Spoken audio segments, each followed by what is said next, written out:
Thank you all for coming. Please be seated. Thanks for being here. Thanks for inviting me back.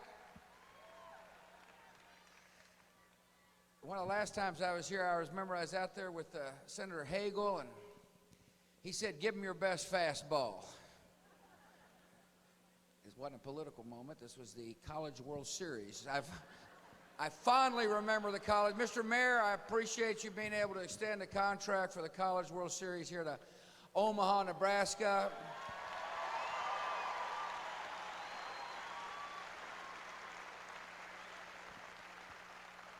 We're not here to talk baseball today, and we're certainly not here to talk college football. If you know what I mean. We're here to talk public policy, about how to make America a better place. I want to thank the governor for joining us today. Governor, where are you? Thanks for coming. I appreciate you being here.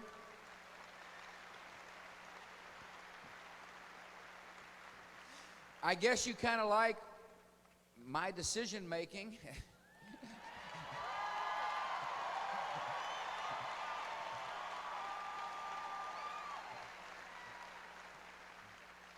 I'll be frank with you, I didn't ask Johans to join my cabinet to make you governor, although I'm sure you're going to do a fine job. I did it because, one, he's a fine guy, two, agriculture is important to this country, and no doubt he's going to be a fine Secretary of Agriculture.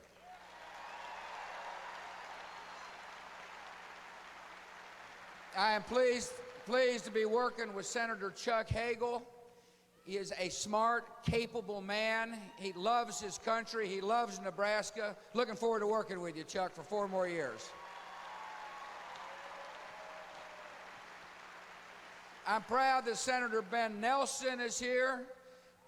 He is a man with whom I can work, a person who's willing to put partisanship aside to focus on what's right for America. Senator, thanks for coming. Working my way through. Congressman Lee Terry is with us today. Congressman, proud you're here. Thanks for coming. Congressman Jeff Fortenberry is with us today. Thank you, Congressman. Sounds like they've heard of you. And of course, Congressman Tom Osborne is with us today.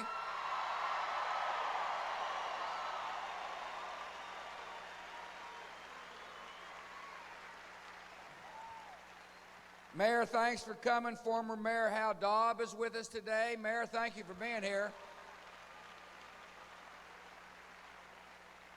He, by the way, is chairman of the Social Security Advisory Board. The president needs a lot of advice. The country needs advice on Social Security, and that's what we're here to talk about after a while. By the way, Tom Osborne and I had the honor of being at the National Prayer Breakfast Thursday. He gave a fantastic talk, sort of a humble, decent guy. I reminded people that the State of the Union was kind of like a giant prayer session. Members of Congress were praying I'd keep my speech short. It's good to be here right after the State of the Union. See, I believe one of my responsibilities is to travel our country talking about problems and how we intend to solve them. Reminding people that the job of a president is to confront problems, not to pass them on to future generations and future presidents.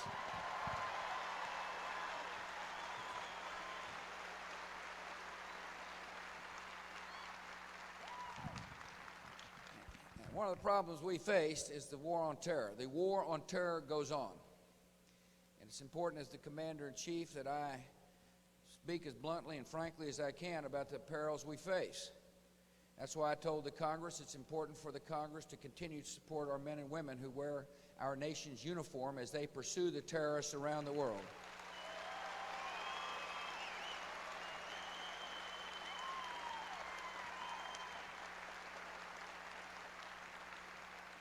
It's important for us to continue to work with our allies and friends to make the world a safer place. Every terrorist we bring to justice makes our children and grandchildren safer. And every country that accepts democracy as a way of life makes our children and grandchildren safer. This has been a remarkable time in history. It has been an amazing time. In Afghanistan, millions went to vote. In a country where 3 years earlier people had doomed those people to the life under the Taliban. Millions of people voted for president for the first time in 5,000 years.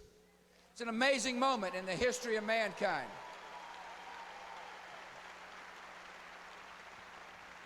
And that matters.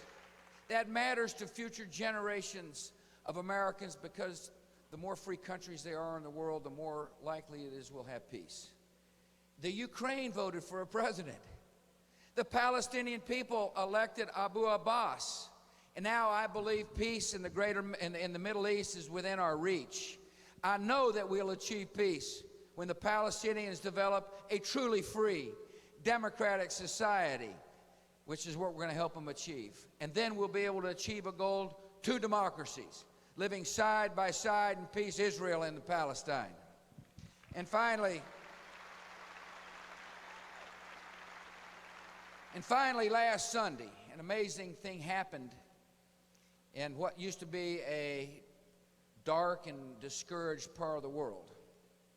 Tyranny was firmly rejected, and the people of Iraq went to the polls in spite of violence, in spite of the ambitions of a few. They showed the United States of America, our coalition, and the whole world that deep within the soul of every human being is the desire to be free.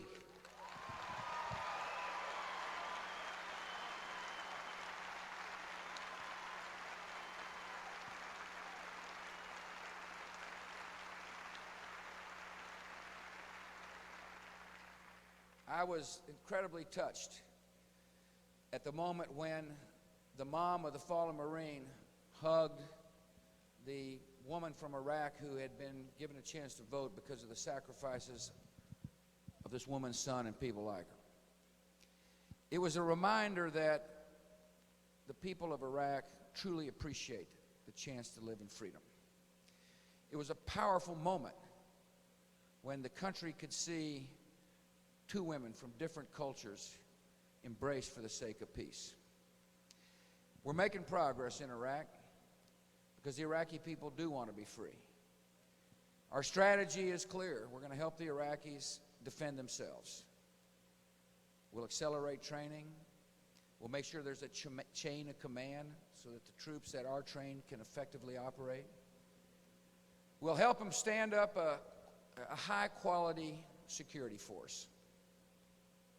And when that mission is complete, when Iraq is democratic and free and able to defend herself, our troops will come home with the honor they have earned. And we will be able to look back and say that this is a part of a more peaceful future for our grandchildren. You see, free societies will be peaceful societies. And peace in the greater Middle East will be a legacy that our generation can be proud of for generations to come.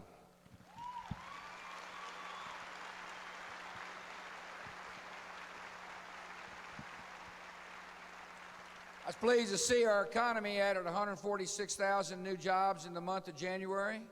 That's a good sign. More people are going to work around our country. The unemployment rate dropped to 5.2%. But we shouldn't be content. I'm looking forward to working with the members of Congress to create the conditions for continued economic expansion.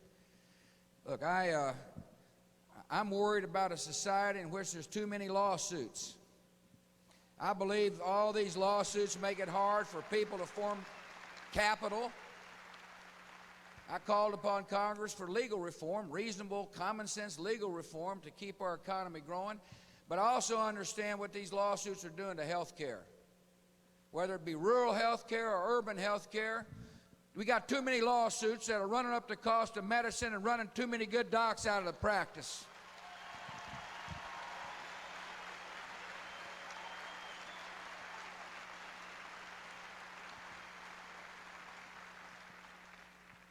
We got to get us an energy plan. We've been talking about it for 4 years. Now is the time for Congress to get a good plan to my desk. I'm looking forward to working with members of Congress on both sides of the aisle to encourage conservation, to encourage renewable sources of energy, whether it be ethanol, biodiesel, or clean nuclear power.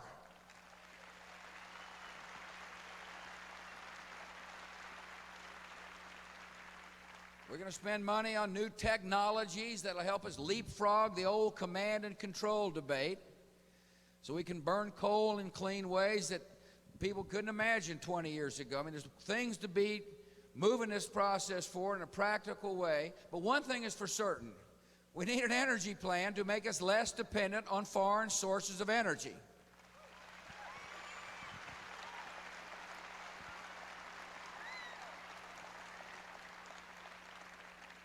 I'm going to submit a budget on Monday. People in Congress on both sides of the aisle have said, let's worry about the deficit. I said, okay, we'll worry about it again. My last budget worried about it. This budget will really worry about it. And I'm looking forward to working with the members of Congress to make tough choices. As I said in the State of the Union, we're going to eliminate or vastly reduce 150 programs that aren't meeting needs, aren't meeting priorities, or are not getting the job done. It's time to be wise with the people's money. Anyway, we got work to do, and I'm looking forward to it. We got a lot of work to do when it comes to fulfilling the promises of our society as well. I talked about Social Security in the State of the Union. Now, that should signal that we got a problem. Otherwise, most presidents have shied away from talking about Social Security, except to make the benefits better. I see a problem, and I use time at the State of the Union to speak directly to the American people about the problem. That's why I've come to Omaha. Besides saying hello to friends, is talking about the problem. And here's the problem. When the Social Security system was designed, the average life expectancy was about 60 years old, and benefits were at a certain level, and the number of payers into the system were significantly greater than they are today. As a matter of fact, in 1950, some 14 years after the system was designed, there were 16 payers into the system for every beneficiary, as that chart says. And that's important because the more beneficiaries there are paying into the system, the more likely it is a beneficiary is going to get paid. Secondly, what has changed since then is that we're living longer. The life expectancy is now 77 years old. And as a result of living longer, you've got people who've been made promises by the government receiving checks for a longer period of time than was initially envisioned under Social Security. Secondly, the benefits that have been promised are increasing, so you've got more people. And then thirdly, baby boomers like me and Hagel and a bunch of others are getting ready to retire. So you've got more people retiring, living longer with the promise of greater benefits. The problem is that the number of people putting money into the system is declining. So you can see the mathematical problem, right? Greater promises to more people who are living longer with fewer payers. That's a problem, particularly when you start doing the math. And it's summed up by this chart that says in 2018, the facts are, in 2018, that the amount of money going out of Social Security is greater than the amount of money coming in Social Security. And as you can see from the chart, it gets worse every year. That's what that red means. So like, for example, in 2027, the amount of money required for the government to come up with to meet the promises is $200 billion above the payroll taxes collected. And some 13 years later, the system is broke. In other words, in 2042, it is flat bust.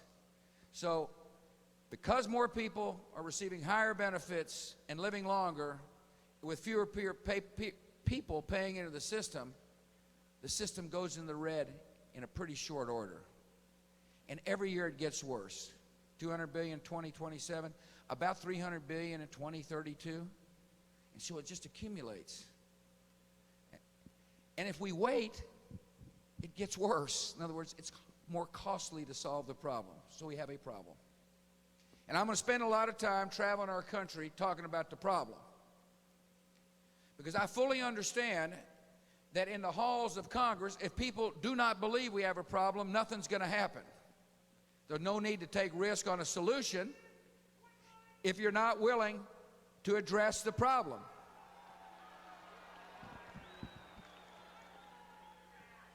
We love free speech in America.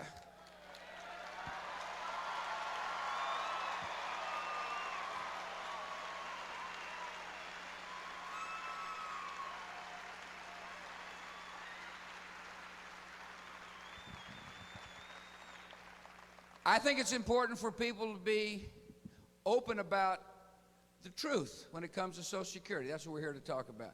Now, I also have an obligation to help come up with solutions. It's one thing for a president to say we got a problem. The president, in my judgment, also needs to come up with solutions. At the State of the Union, I said there have been some interesting suggestions, all of them on the table. And I'm willing to work with anybody, Republican or Democrat or independent, who wants to come in and discuss ways to solve the problem. Everything is on the table except raising payroll taxes.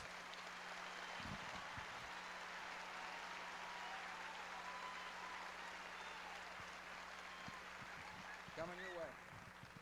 I came up with an interesting idea that I want to discuss with you, and some of our panelists will discuss it with you as well. I believe that younger workers ought to be able to set aside some of their own payroll taxes in what's called a personal retirement account. And let me tell you why.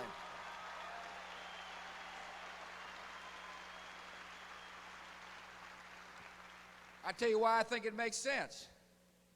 First of all, a personal retirement account will earn a greater rate of return than that which your money earns in the Social Security Trust. That's an important point for people to understand. If you invest your money in conservative stocks and bonds, you're likely to get around a 4% rate of return, which is greater than double than the money you're earning right now in the Social Security Trust. And over time, that means your own money will grow faster than that which is in the Social Security Trust. In other words, you'll have more money when it comes time to retire. That's what that means. And that's an important concept. And it's going to take a while to explain to people. But it's called the compounding rate of interest. And it means your money grows. So people say, well, sure, that's easy for the president to say. It's going to grow. But what happens if somebody puts it in the lottery? You know, hope it goes really big. Or shoots it in dice or something like that.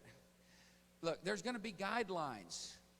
And that's important for people to understand. If we ever get the concept of personal retirement accounts started, there will be investment guidelines. You cannot take risk with your money. In other words, there will be certain mixes of stocks and bonds that are conservatively constructed to help get a better rate of return than that which is in the Social Security Trust, and at the same time helps manage risk. Secondly, people say, well, can you draw it all out at some point? No, it's like a part of the Social Security system. It's your retirement account, but you can only draw money out on a regular basis to help complement the money you'll be receiving from the Social Security system. Thirdly, there are ways to mitigate risk for, market downturn. But the truth of the matter is, when you look at the history of the stock market, over time, the market's always increased with a conservative mix of stocks and bonds. Fourthly, this makes sense to me because it gives people an ownership. We want people owning more things in America. This is your account. Government cannot take it away from you. It's a part of your legacy to your family.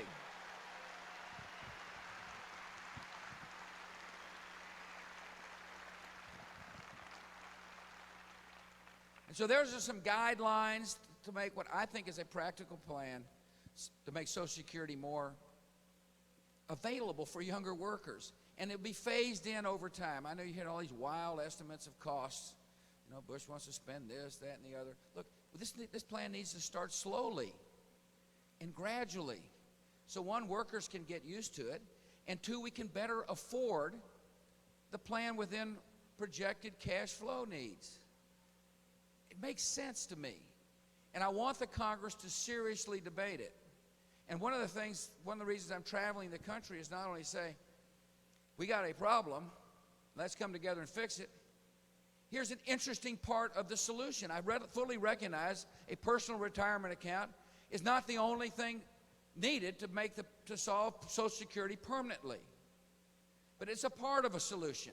And I believe I have a responsibility as someone who's put the issue on the table to be a constructive voice in coming up with a solution that'll save Social Security for younger workers. Let me say one other thing, then we're going to have a discussion. It's probably hard to tell. These panelists are here to be able to talk with me talking as much as I am.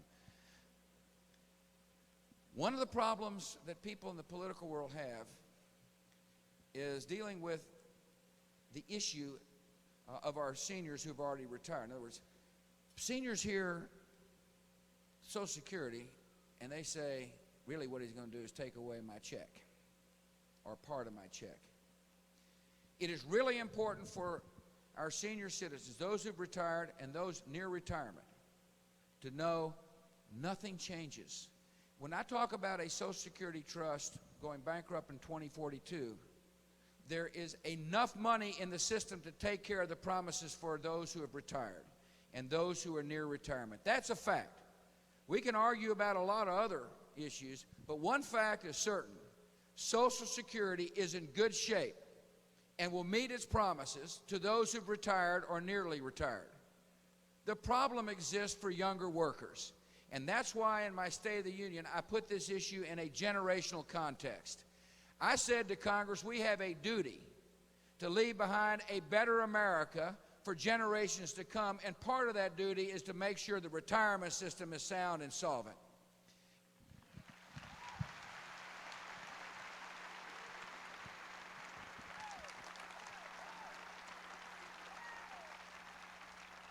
All right, I've been talking enough. If Laura were here, she'd have said I've been talking way too much. By the way, she sends her best regards. What a fabulous woman she is. She's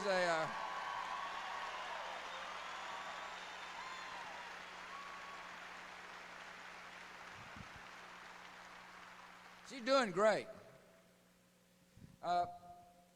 Sil Schieber's with us. Sil, where do you live and what do you do? I live in just outside of Washington, D.C., in Chevy Chase, Maryland. Yeah, good. And I have worked on retirement issues for some 30, 35 years now.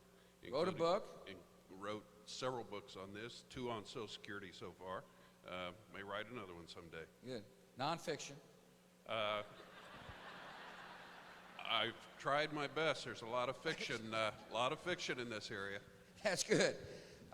Sil is an expert on the subject. He spent a lifetime studying Social Security. I've asked him to come so he can maybe explain what I just tried to say in English. Take Texan and convert it to English. Why don't you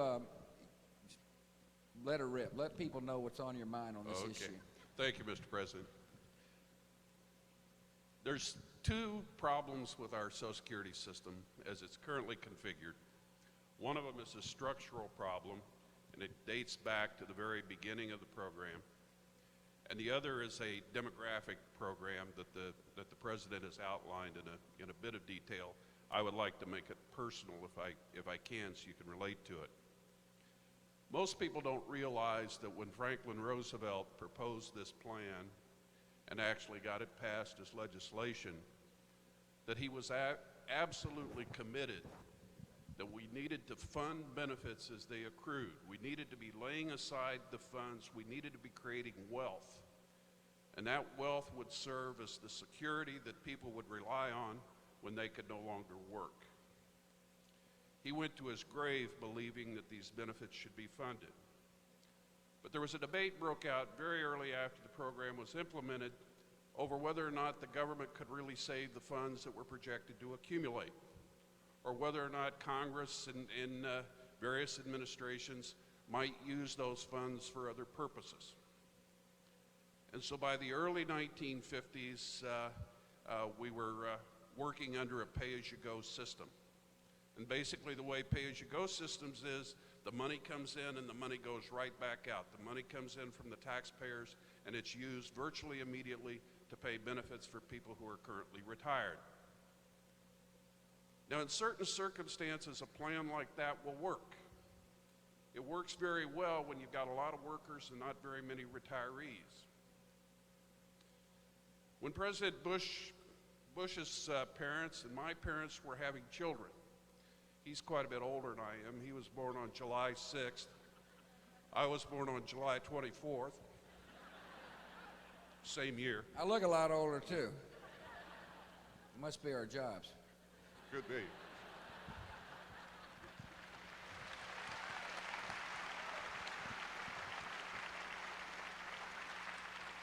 I'm not asking to trade. His parents had 5 children, mine had 7.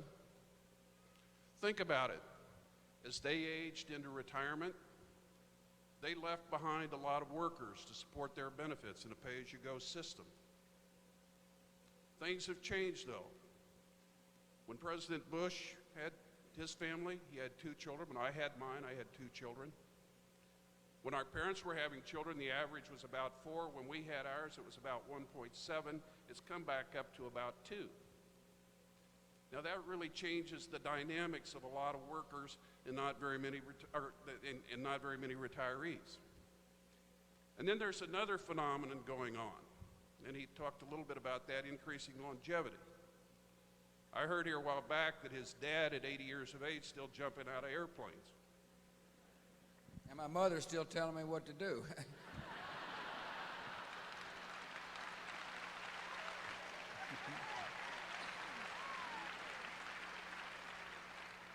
But I heard he still doesn't eat his broccoli. That's right. Yeah. We should not be at all surprised that the president might still be digging post holes when he's 90 or even 100 years old. At some juncture, it might get hard enough that he'd want to move up here to Nebraska where the soil's a little easier to dig in. But the reality is that our generation is living longer than prior generations, and that contributes to this added number of retirees that our children are going to have to support. And in that environment, the retirement system, organized as a pay-as-you-go system, no longer works. The cost of the system today, we're putting in about 12.4% in terms of payroll taxes, but the cost of the system is around 11% of payroll today. We're putting in a little more than we need. By 2030, 2040, it's going to be up around 18% of payroll. We're going to increase the payroll tax on our children by 50% over what we're paying, and actually, I think, about what we're willing to pay right now. For most people, this is the biggest tax they face, and we're looking at the prospect of increasing that by as much as 50%, unless we change things. Now, back in 1983, Congress did change things, and they decided they were going to try and get the baby boom generation to help fund their own retirement by building up a trust fund, and they passed legislation. By golly, it's up to $1.7 trillion today. But there's nobody believes that we've actually saved that money. They believe we spent it on other things. And so what we have to do is we have to try and find a mechanism that we can actually begin to accumulate some wealth, and accumulate wealth in a way that it helps pay the benefits to people who are going to be retired in 2030, so we can present something to our children other than a bunch of extra IOUs that they have to pay off.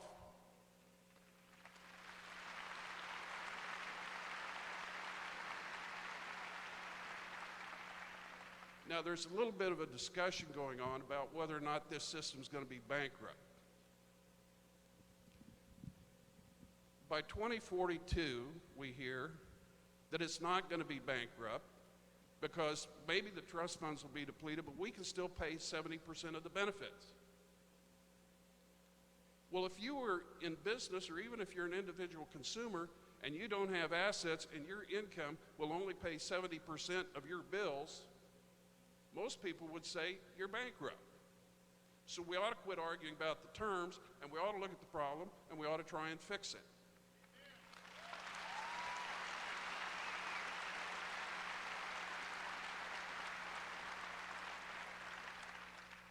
This president doesn't have to address this issue.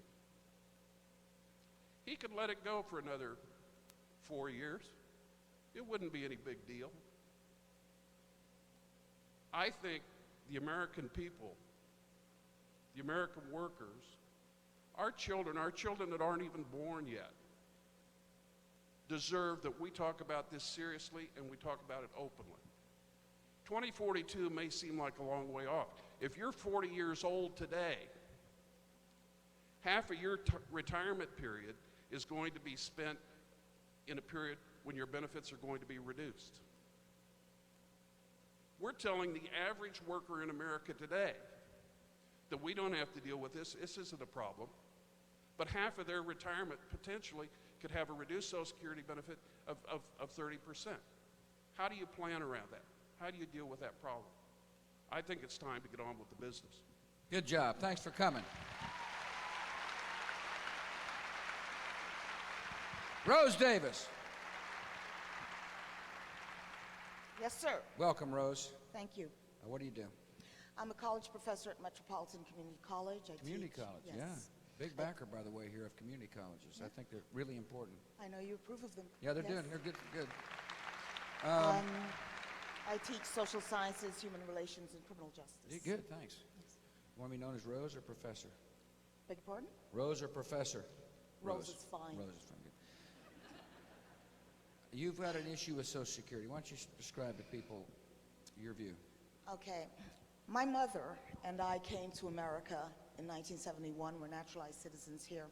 She has worked most of her life in America. I've worked all of my life in America. She had 8 children. I'm the oldest. And she worked for the Transit Authority in New York for about 25 years before she got ill and had to retire. She was not collecting Social Security benefits. She was on a pension plan. She did not start collecting until 2 years ago when she turned 65. During that time, she was living with my sister, and she and my sister basically maintained their household. Now, when my mother died, or previously before she died, she became very, very ill.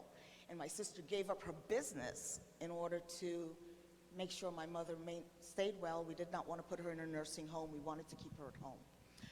After Mom died, what happened was that my sister had no business, and as a result, I had to take my mother's place in helping her support her children. So now my bank accounts are empty because I've taken my mother's job in assisting my sister. My mom, her Social Security, if it were available to my sister, would have alleviated that pressure, and it would have alleviated the pressure on me to help support my sister. So that's the reason why I'm in so much support of this plan, because of the fact that once a person expires, their Social Security benefits will now go to their families, and it won't be floating out there somewhere under a number. And as I look at my situation, you know, being that I am currently a student, I'm a doctoral student, and using my tuition money in order to help support my sister, this is bankrupting me. So it's very, very important that we fix this issue so that other people do not go through this. What she's saying is a really interesting point, isn't it? Mom dies at what age? She died at 67. 67. So she really didn't live long enough to take advantage of the money she had put in the system, and yet because they're survivors, and there are survivor benefits, but there's an age limit on survivor benefits, the survivors receive nothing. And so Mom's lifetime of savings went into the system to pay somebody else. And one of the benefits of personal accounts, a personal retirement account, is that you leave something behind for your children or grandchildren. And I think it's fair. I think there's a group, the life expectancy of certain folks in our country is less than others. And that makes the system unfair. In other words, if you're dying earlier than expected, the money you put into the system simply goes to pay somebody else. One of the benefits of an ownership society is you can decide what to do with your own assets. Remember, it's your money to begin with. You've worked, it's payroll tax. That's why it's important to say that you're not lying to the American people, because I'm living this right now. Right. You're not lying. That's right. One of the interesting things, by the way, again, on personal accounts, admittedly, new concept, hard for some to understand. And it's going to take a while for people to hear the debate and get used to the concept. The principles are easy to understand. Your money, you own it. You can pass it on to whoever you want. You get a better rate of return. But it's been done before. In other words, this isn't the first time the thought of a thrift savings plan has been advanced. As a matter of fact, federal employees can now take some of their own money and put it into 5 different conservative portfolios of stocks and bonds as a part of their retirement package. An easy statement to say, but something I believe is if it's good enough for federal employees, it ought to be good enough for younger women being a single mom. Thank you. Huh? Thank you. It is. You and I are baby boomers. Yes. And I am concerned about that the system stays the same for me. Right. But I do want to see change and reform for my children because I realize that we will be in trouble down the road. It's an interesting point, and I hear this a lot. You know, you just heard it. Will the system be the same for me? Mm-hmm. And the answer is absolutely. One of the things we have to continue to clarify to people who have retired or near retirement, you fall in the near retirement. Yeah. Unfortunately, yes. Well, I don't know. I mean, you know, I'm not going to tell your age, but you're 1 year younger than me, and I'm just getting started. Okay. Huh? Okay. I feel great, don't you? Yeah, I do. I remember when I turned 50, I used to think 50 was really old. Now I think it's young, and getting ready to turn 60 here in a couple of years, and I still feel young. I mean, we are living longer, and Yes. people are working longer, and the truth of the matter is elderly baby boomers have got a lot to offer to our society, and we shouldn't think about giving up our responsibilities in society. Isn't that right? That's right. Yeah. But nevertheless, there's a certain comfort to know that the promises made will be kept by the government. Yes. And so thank you for asking that. You don't have to worry. That's good because I work 3 jobs and I feel like I contribute. You work 3 jobs. 3 jobs, yes. Uniquely American, isn't it? I mean, that is fantastic that you're Yes. doing that. Thank Get any sleep? you. Not much. Not much. Hopefully this will help you get your sleep to know that when we talk about Social Security, nothing changes. Okay. Yeah, that's I great. will. Thank you. Jerry Rimple's with us. Jerry, tell him what you gave me. I came today because I'm married, have 3 children. No, tell him what you gave me is, you know, to make me look good at the household. I work for Omaha Steaks, so we presented the president with Omaha Steaks today.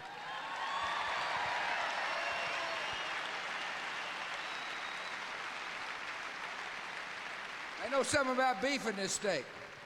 Isn't that right?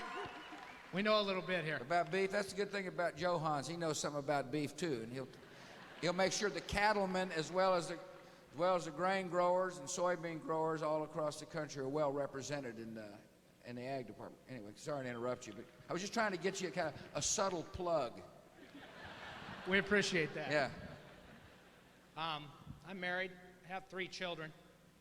Interested in the Social Security problem because I see it as a parallel in what I've been through. I worked for Omaha Steaks for 20 years. The company offered a 401k plan to me when I had just started. I was single, no children, not a lot of responsibilities. I wasn't interested. My father basically browbeat me into getting into it. He said, you need to save money. You're not going to save it on your own. You need to do this. In my 20 years, the return has been amazing. I see the personal retirement account as a parallel to that, in that I will be able to leave something for my wife, for my children. I think every father, every mother wants better for their children than what you had. That's what my parents did for me. That's what I'd like to do for them. I see the problem. It's been explained to me. With any other problem, if you have a roadblock up ahead, which we have, I think we need to address it now. We don't wait till we get to the roadblock and then say, I don't know which way to go. It's up in the road. We see it. We should address it now. That's why I'm It's an here. interesting, a real interesting point he made.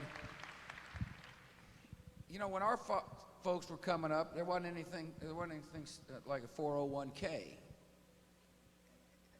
Those are just numbers and a letter in the alphabet. And his dad, interesting enough, said, join. In other words, there's been a shift of attitude in our society over time. And 401k represents that shift, where more and more people are saving for their own. In other words, savings used to be done by third parties. Social Security is saving by a third party, the federal government. Here, what he's talking about is the company plans encourage individual savings, empowered the individual to make decisions, had the individual look at the portfolio decisions, had the statement of the person's savings go directly to the individual on a quarterly basis. And basically what we're talking about here is helping evolve the Social Security system, modernize the system to reflect the current way people save. And your dad was wise to give you that advice. I appreciate it. Yeah, and you were wise to listen. It looks amazing now. As you now know. What he's also talking about is over time, a person's assets grow with the compounding rate of interest. As $1,000, earns a 4% rate of return, for example, that just accumulates over time. The base is bigger the next year, and the 4% means more, and it just continues to grow, and that's what he's witnessing here. Now we've got Amanda Tamashek with us. Amanda, thank you for coming. What do you do? I own my own company, which is called Heartland Campaign Management. Good, which does what? Heartland Campaign Management. Does fundraising campaigns, consults on fundraising campaigns for nonprofit organizations. For nonprofits, great. Thank you Yes. for doing that. You know, one of the great strengths of the country is the fact that we're a compassionate nation. Many nonprofits exist to help heal broken hearts, and if you're a part of that effort, thank you for being a soldier in the army of compassion. Well, you're welcome. I love the opportunity to help the nonprofits. I also love the entrepreneurial spirit in America. It's strong. I mean, the truth of the matter is a way forward for many minorities and women is through owning their own business. And we've got to promote entrepreneurship in America. So good going. Thank you. Why are you sitting here? Well, the reason why I'm interested in Social Security, first of all, because I do own my own business.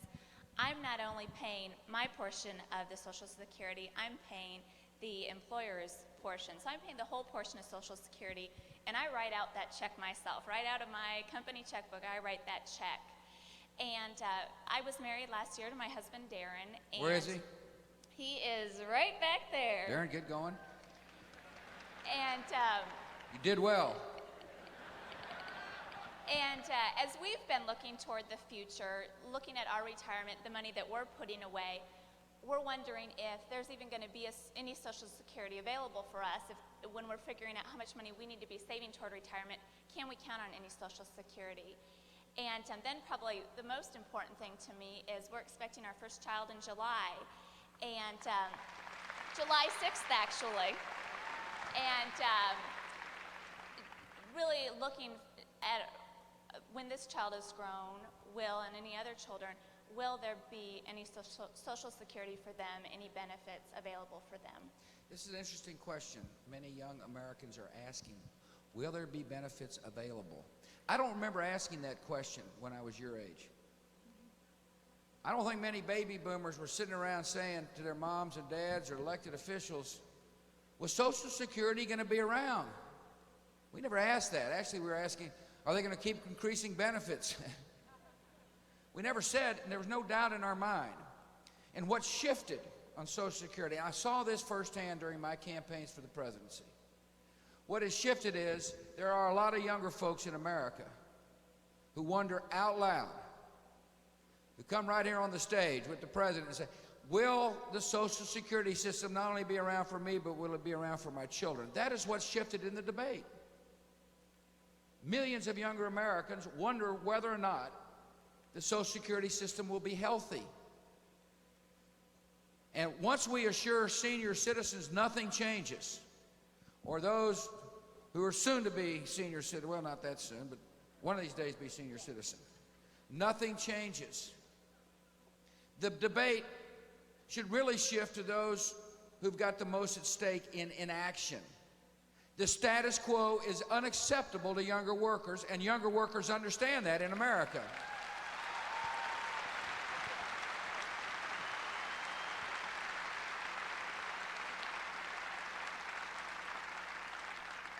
I want to thank our panelists. Did a fine job. Yeah, thanks for coming.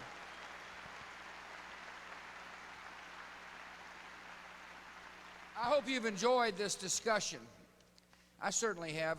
I look forward to, I like to get out of Washington. It's good to get out of the nation's capital and get out amongst the people. It's, the accommodations are nice there in Washington, but it's nice to get moving around and to be in front of folks. And I'm going to spend a lot of time over the course of the next couple of months describing the issue of Social Security in as plain a terms as I can.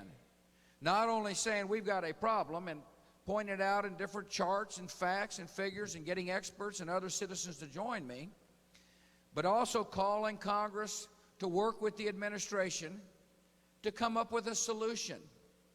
Now, they've said, well, this is a hard issue. Why are you doing this, Mr. President? It's too hard an issue. Well, we got a job to do. It doesn't matter how hard the issue is. As a matter of fact, the harder the issue, the bigger the challenge, and the more exciting it's going to be when we get the job done. I want to thank you all for coming. I appreciate you being here. May God bless our great country.